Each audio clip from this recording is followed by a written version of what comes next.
Hi Tubies, welcome to today's discussion on the upcoming presidential election in Singapore.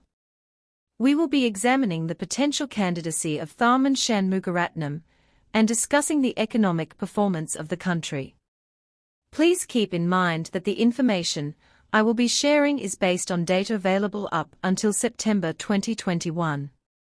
1 month ago, Tharman Shanmugaratnam, a veteran politician from the People's Action Party, PAP, made an announcement that he would step down as chairman of the Monetary Authority of Singapore, MAS, to run for the presidential election in 2023.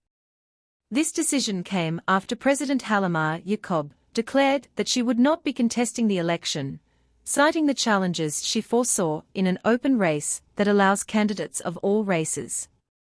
This move by President Halimah has sparked discussions about the controversy surrounding the qualifying criteria and mechanisms of the presidential election. It is important to note that the qualifying criteria for the certificate of eligibility to contest in the presidential election is set by the PAP-led government. Under the current criteria, individuals from the private sector must demonstrate that their companies have been profitable for the past 3 years and possess a shareholders' equity of over 500 million Singapore dollars. The question raised is why Tharman would be exempted from such criteria, given that private sector candidates must adhere to these stringent financial requirements.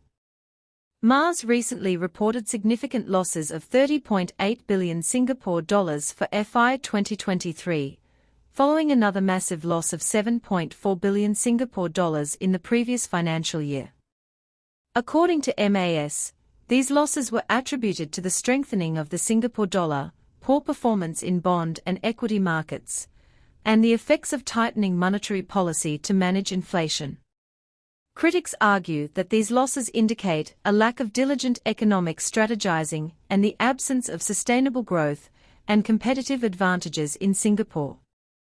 The weakened economy and currency make the nation vulnerable to external shocks, leading to Forex losses and inflationary pressures.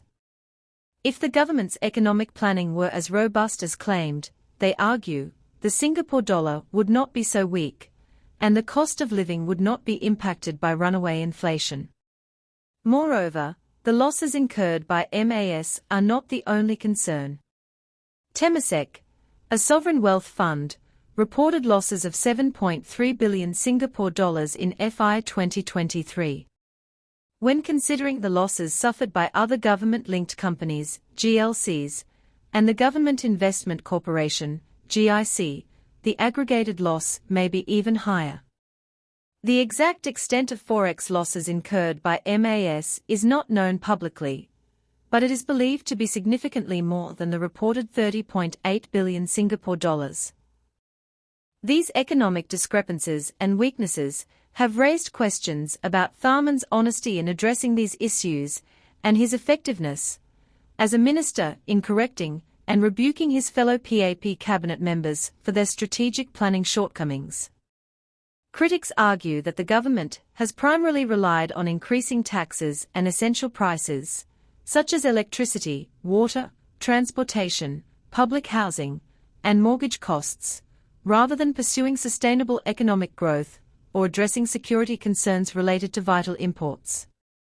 The concern is whether the Presidential Election Committee, PEC, will overlook the massive losses suffered by MAS and grant Tharman or any other PAP minister a free pass to contest in PE 2023, despite their economic and security failures. The role of the elected president is seen as crucial in preventing an incompetent government from squandering reserves and national assets, rather than solely focusing on economic prosperity. The integrity of the presidential election may be at stake if the PEC allows Tharman to contest without addressing the economic and security failures. Singaporeans are urged to think objectively and consider the future of the country and their children when casting their votes. The election may serve as a litmus test for the 4G PAP-led government, and the outcome could influence public perception of the government's economic management and its commitment to fair and accountable governance. Now, it's time for your thoughts and comments.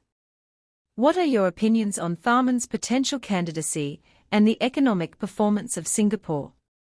Do you believe the presidential election should adhere to stringent criteria for all candidates, regardless of their political affiliation?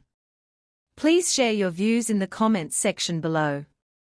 If you found this discussion informative, please give this video a thumbs up, share it with others who might be interested, and subscribe to our channel for more thought-provoking content. Thank you for joining us today, and we look forward to hearing your insights.